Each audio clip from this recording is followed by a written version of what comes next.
topic is all about Rizal as a political philosopher, educator, and his role in conflict resolution. So first, we're going to tackle about overview of Rizal as a political philosopher. So first, advocate peaceful reforms, believe in freedom, justice, and human rights. And second is believe in freedom, justice, and human rights. Third, criticize abuse of power through writings. And lastly, promoted nationalism and civic responsibility.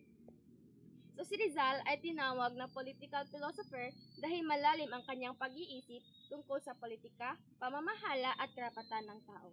Ginamit niya ang kanyang sulatin upang ipakita ang maling sistema at para hikayatin ang mapayapang pagbabago sa lipunan.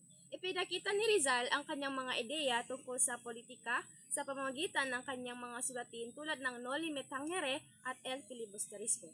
Naniniwala siya na dapat magkaroon ng katarungan, kalayaan at pantay na karapatan ang lahat ng tao.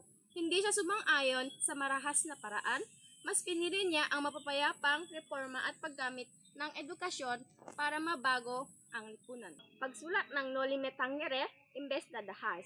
Pangalawa, kalayaan at katarungan. Pinaglaban niya ang pantay na karapatan ng Pilipino. Halimbawa, mga sanaysay na tumutiligsa sa pang-aabuso. Pangatlo, panglaban sa abuso. Ipinakita niya ang katiwalian ng mga nasa kapangyarihan. Halimbawa, tauhang Padre Damaso bilang simbolo ng pag-aabuso.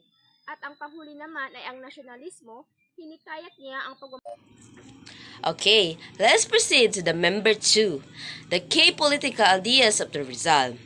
Okay, importance of the education for national progress. Rizal believed and education is essential for the developments and progress of the nations. He advocated for the educations and empower Filipinos and promote nationals consequences. Supported the idea of Filipinos having representations in the Spanish government, pushing for reforms to address issues affecting the Philippines, a thought for equal rights and treatments of Filipinos under the law, regardless of social status or ethnicity. Emphasized the importance of Flinders government's integrity, transparency, and accountability to the people. Good morning, ma'am. I'm the third reporter. So, about is Rizal as an educator. First is establish a school in Dapitan. Nagpatayo si Rizal ng paaralan sa Dapitan habang nag-excel siya doon, tinuruan yung mga bata ng libre lang. Next is focus on practical education, agriculture, medicine, and language. Practical na gamit na kaalaman ang tinuro niya. Hindi lang puro libro, kundi yung mga agriculture, yung pagtatanim, yung medicines na mga basic na gamot, at pag-aalaga sa katawan, at saka yung language. Kasi gusto niya matuto yung mga tao ng mga bagay na mga gamit agad sa buhay. Third is, belief education empowers people. Naniniwala si Rizal na ang edukasyon ay nagbibigay lakas sa tao. Kapag may alam ka, mas kaya mong tumayo sa sarili mong buhay at lumalaban sa maling pamumuno. Fourth is, encourage critical thinking.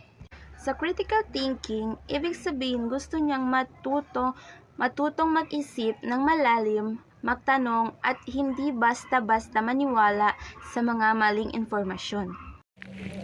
So next is Rizal teaching method.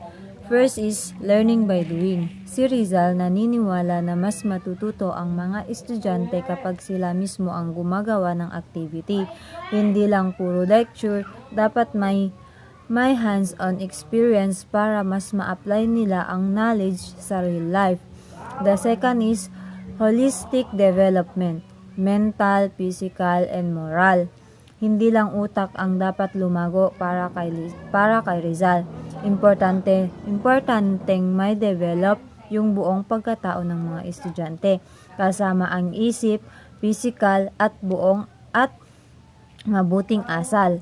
Gusto niya mabalance ang growth ng bawat bata. The third is personalized teaching. Ina-adjust ni Rizal ang paraan ng pagturo depende sa pangangailangan at kakayahan ng estudyante. Hindi one size fit all. Kung mahina ang isang bata sa isang subject, binibigyan niya ito ng extra guidance. Kung mabilis matuto, binibigyan naman niya ng challenging task. The fourth is discipline with compassion.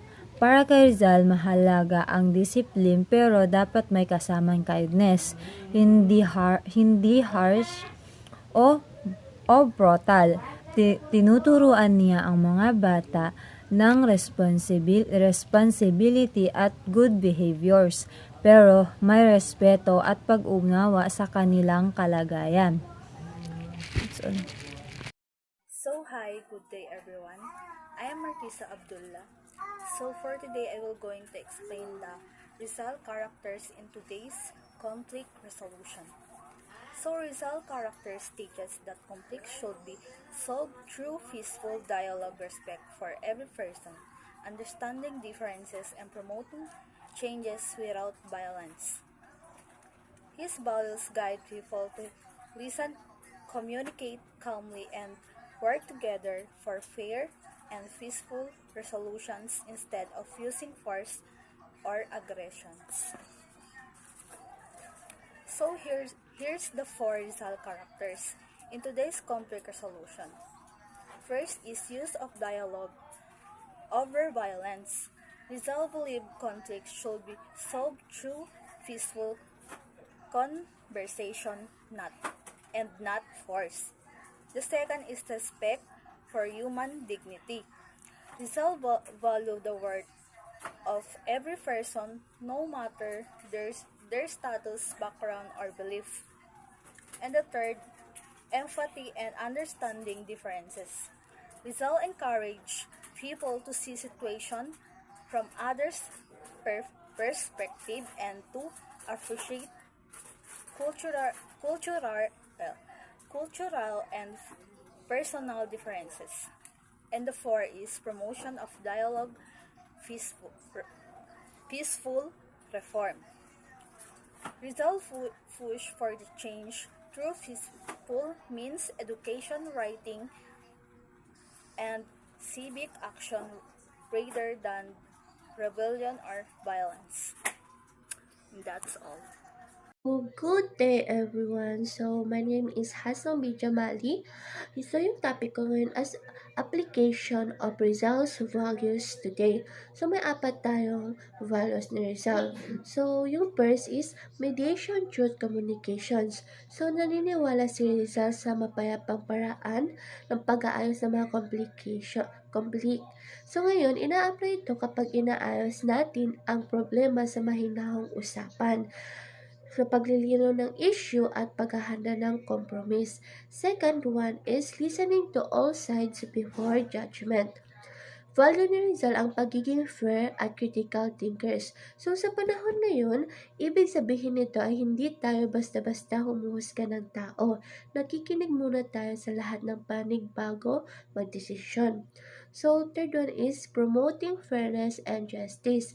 Tulad ng pagkikipaglaban ni Rizal sa mga pag-aabuso at injustice, na ipapakita natin ito ngayon kapag pinaninindigan natin ang tama, sinusuportahan ang patas na rules at tinitiyak na pantay ang trato sa lahat. So, third one is encouraging unity and cooperations. So, malaki ang belief ni Rizal sa pagkakaisa ng bayan. Sa modern time, nakikita ito sa pagtutulungan sa community project, pakikipag-cooperate sa iba at pag-work together for common goal. So, yun lang guys. Thank you.